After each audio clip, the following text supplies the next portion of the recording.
జనులు తీసుకొచ్చారని నాకు అస్సలు తెలియదండి అన్నాడు. మీకెందుకో చెప్పాలి. నాగార్జున సాగర్లో ఒక ఆంటీ ఉండేవారు. ఆంటీ పెద్ద ఆవిడ, ఆమె పేరు సుశీలమ్మ గారు.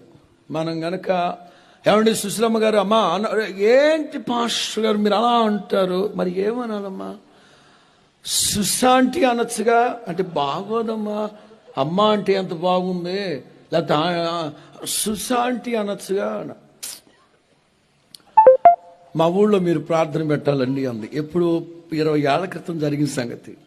పెడదాంలే అమ్మ అది మరలాను పెడదాంలే సుశాంటి అంటే అబ్బా ఆమెకి ఎంత కమ్మగా ఉంటుంది మనం అంటే అదొక సాటిస్ఫాక్షన్ ఆమెకి. మేమంత చిన్నపిల్లలమి వెళ్ళి అక్కడ లైట్లు కట్టి మైకులు పెట్టి ప్రార్థన పెట్టాం, పాటలు పెట్టాం. ఈలోగా వచ్చి అయ్యా కాఫీ తాగుతారా అంది. తాగుతామమ్మా. మరి రా నువ్వు సిబ్బంది రండి, సిబ్బంది అంటే వీళ్ళు మీరు సిబ్బంది రండి అన్న. ఒరే సిబ్బంది రండి అన్న. నేను అనుకున్నా ఈ ఇల్లేమో అనుకున్నా. అమ్మ ఎక్కడ మన ఇల్లు? మందా? ఆ పేట ఎవడైనా ప్రార్థన పెట్టించుకుంటే ఇంట్లో పెట్టించుకుంటాడు, ఇంటి మీద పెట్టించుకుంటాడు, ఇంటి ప్రక్కన పెట్టించుకుంటాడు. ఏట్రా బాబు ఏకంగా 4 కాలనీలు దాటిన తర్వాత అంతా నాకు అప్పుడే ఎరంకరం టపి నదిరింది. ఏట్రా ఇక్కడ పెట్టకుండా అక్కడ సిబ్బంది రండి వీళ్ళు. ఇంట్లోకి వెళ్ళడం తలుపు తీసి రాయ్ పాస్టర్ గారు వాళ్ళు వచ్చారు, టీవీ కట్టేయండి రా అంది. అసలు ఆ లోపల ఏం జరుగుతుందో చూద్దాం. ఆమె వెళ్తుంది, ఆమె వెనక నేను, నా వెనక సిబ్బంది. ఆంటీ గారేమో ద్వారబంధానికి సరిపడా ఉంది. లోపల ఏం జరుగుతుందో మనకు తెలవట్లే. సరే పిల్లల్ని గదివి పాస్టర్ గారు వాళ్ళు వచ్చారు టీవీ కట్టేయండి అని వంటగదిలోకి వెళ్ళింది. మేము వెళ్ళి అక్కడ కూర్చున్నాం. పాప మా పిల్లలేమో టీవీ కట్టేయాలి, ఒక 8 పిల్లలు టీవీ చూస్తున్నా. ఏడ్రా బాబు వీళ్ళ అమ్మగారి మాట కూడా లెక్క చేయట్లేదు ఏంటి, పిల్లల్ని అట్లా పెంచినట్టుంది వీడు అనుకుంటున్నా. ఈ లోపు వాడెవడో సచ్చినోడు 6 కొట్టాడు. ఎవరాడు? వాడెవడు 6 కొట్టాడు. ఇక ఈ పిల్లలు 6 కొట్టాడు చచ్చినోడాను. నాకెక్కింది కోపం. ఏం చెప్పిందిరా మీ అమ్మగారు? టీవీ కట్టా.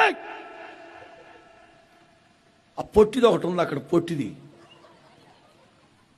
ఇప్పుడు మీరు వచ్చారని మా మమ్మీ టీవీ కట్టేమంది. రాత్రి 2 వరకు మా మమ్మీ కూడా చూసింది. ఏమంట? All doors are closed. ఇకేం మాట్లాడతావే కా పొట్టిదాంతో మానుకున్నా.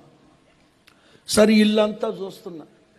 ఇల్లంతా భక్తురాలు కదా ఆంటీ సుశాంటి.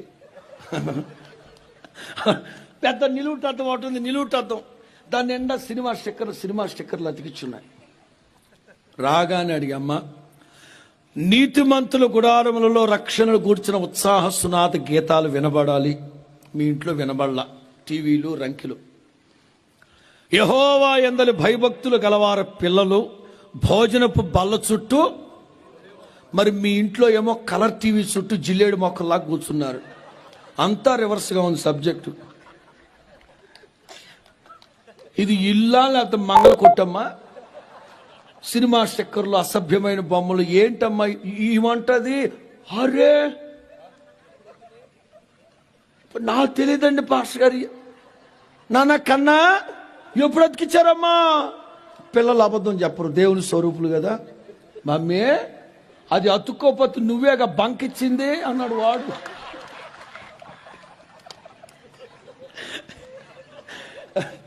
ఈ పెద్ద భక్తురాలు మరి అట్లాంటి చోట మేము వెళ్ళి సభలు పెట్టిన బూడిదలో పోసిన పన్నీరు తప్ప దేవునికి అసలు ఇంటి మీద పెట్టకుండా ఈ పేటలోకి వచ్చిందంటే ఏమనాలి?